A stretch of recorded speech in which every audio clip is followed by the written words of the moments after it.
Bismillahirrahmanirrahim. Assalamualaikum warahmatullahi wabarakatuh. Sebelumnya, perkenalkan kami dari kelompok 9 Mekanika Fluida. Sebelumnya perkenalkan, saya Bella Yanuarini dengan NIM 41. Dan perkenalkan, nama saya Nur Haziza dengan NIM 042. Perkenalkan, nama saya Arvin Dedi dengan NIM 40. Nah, sebelum kita masuk, saya akan membacakan apa yang sudah kita dapat. Yang pertama yaitu viskositas, yang kedua hukum Newton tentang viskositas, yang ketiga jenis-jenis viskositas. Jenis-jenis viskositas terbagi menjadi dua, yaitu dinamis dan kinematik. Dan yang keempat viskositas dan temperaturnya. Dan untuk Akven, silahkan bagikan presentasinya. Oke.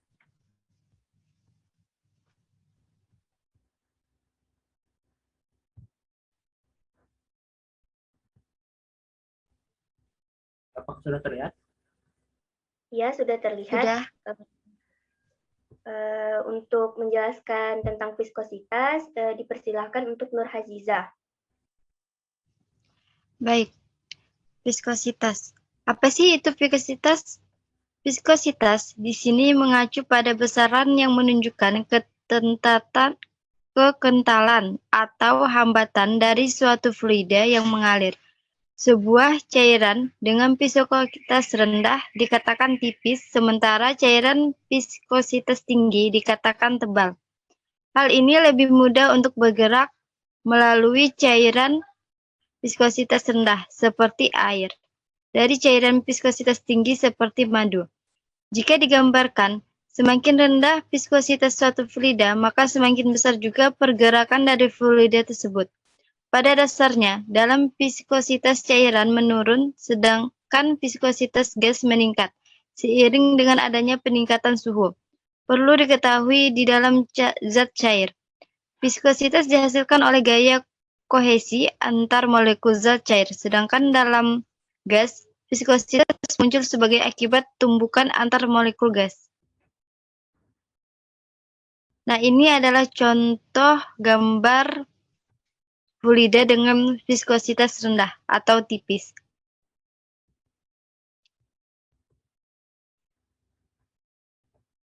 Berikut contoh gambar fluida dengan viskositas tinggi atau tebal.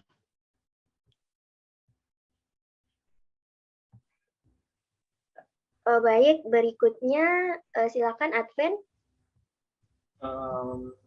Hukum Newton tentang viskositas. Pertama kita bayangkan ada dua buah lempeng plat yang memiliki ukuran luas permukaan yang sama, yaitu besar A, dan terpisah antara jarak yang cukup dekat, yaitu besar Y. Di antara kedua lempeng plat tersebut terdapat suatu jenis fluida atau berupa gas atau cairan. Lempeng bagian bawah dapat bergerak ke arah sumbu X, maka profil kecepatan pada fluida untuk T kurang dari 0, T sama dengan 0, dan T lebih dari 0 dapat digambar seperti pada gambar berikut ini. Perhatikan gambar di bawah ini. Pada saat T kurang dari 0 detik, kita anggap kedua lempeng dalam posisi diam sempurna, sehingga tidak ada profil kecepatan yang timbul pada fluida. Pada saat T sama dengan 0 detik, pada saat ini lempeng bawah mendapat gaya sebesar F, sehingga lempeng bawah mulai mau bergerak dengan kecepatan konstan sebesar V meter per sekon pada saat T lebih dari 0 atau T sedikit lebih besar dari 0 detik. Nah, maka mulai timbul profil kecepatan pada lapisan fluida. Profil ini belum terbentuk sempurna dan steady. Pada saat T lebih dari 0 detik, pada saat ini profil kecepatan sudah terbentuk sempurna dan steady. Ikut gambar yang dijelaskan di atas tadi. Pada saat terbentuk sempurna, terlihat profil kecepatan di dalam lapisan fluida ternyata linear. Besar gradien kecepatan akan beroperasional dengan perbandingan F terhadap A, atau nilai ditulis F per A sama dengan V per Y. Perbandingan ini memiliki suatu konstanta yang disebut viskositas, sehingga dapat ditulis menjadi F per A sama dengan mu kali V per Y. F per A adalah tegangan geser yang diberikan kepada fluida atau dapat menjadi tau YX sama dengan minus mu dikali dpx per dy. Persamaan di atas menyatakan besarnya tegangan geser proporsional terhadap gradien kecepatan arah tubuh Y. Persamaan ini dikenal sebagai hukum Newton untuk viskositas. Semua jenis gas dan banyak jenis zat cair yang memenuhi persamaan ini. Fluida yang mengikuti persamaan ini disebut fluida Newtonian.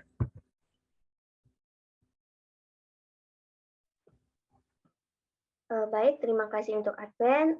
Berikutnya yaitu penjelasan dari saya, yaitu viskositas dinamis. Viskositas dinamis juga disebut viskositas absolut, adalah hambatan internal antara molekul fluida yang bergerak dan menentukan gaya yang menggerakkan dan meneruskannya.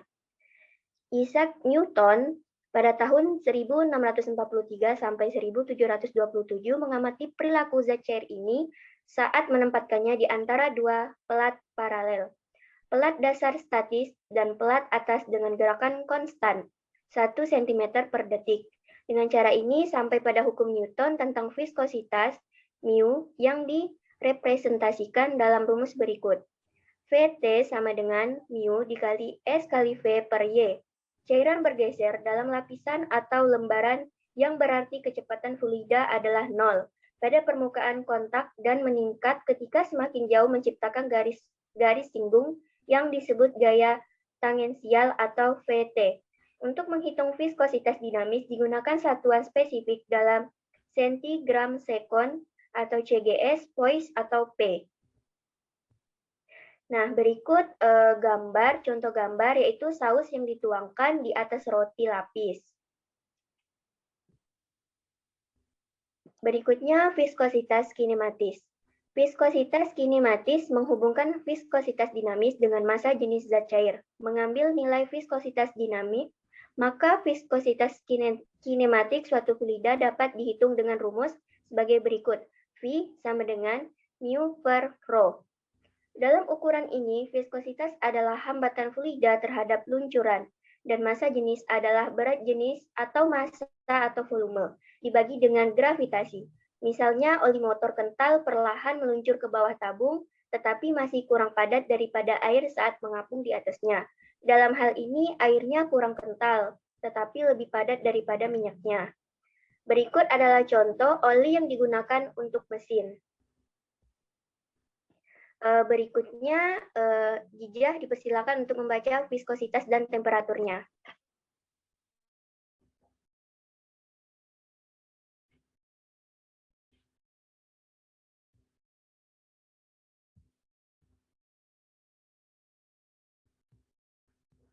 Ziza, suaranya. Ya, mohon maaf sebelumnya. Kita ulangi viskositas dan temperatur.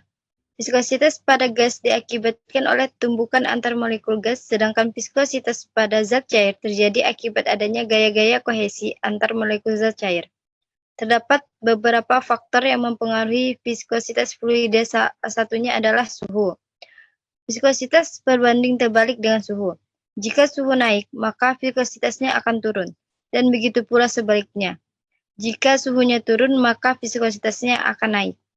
Menurut Lumbanturon dan Yulianti, suhu berhubungan erat dengan viskositas, di mana semakin tinggi suhu, maka semakin kecil nilai viskositasnya.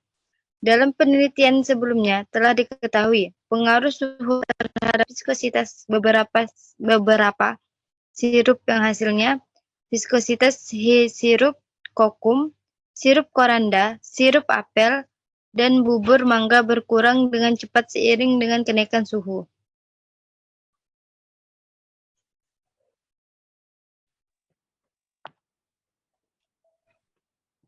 Gambarnya aja. Jadi dapat dilihat di sini adalah pengaruh suhu pada molekul cairan. Bisa dilihat pada gambar, jika suhu di suatu wadah atau suatu tempat mempunyai suhu yang rendah, maka molekul-molekul fluida di dalamnya akan saling berangkat atau menyatu. Tetapi ketika suhu dinaikkan, maka molekul-molekul yang ada akan bubar atau memancar kemana-mana. Nah, pengaruh suhu pada molekul gas.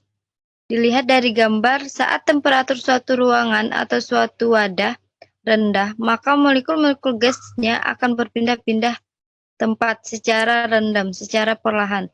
Sedangkan saat suhunya naik, maka molekul-molekul tersebut akan memiliki energi yang lebih besar. Akibat dari kenaikan suhu tadi mengakibatkan molekul-molekul tersebut semakin cepat bergerak dan semakin acak arah pergerakannya.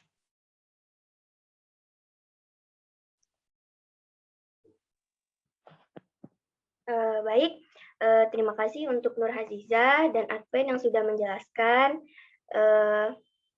Sekian dari presentasi kelompok kami, kurang dan lebihnya mohon dimaafkan. Wassalamualaikum warahmatullahi wabarakatuh.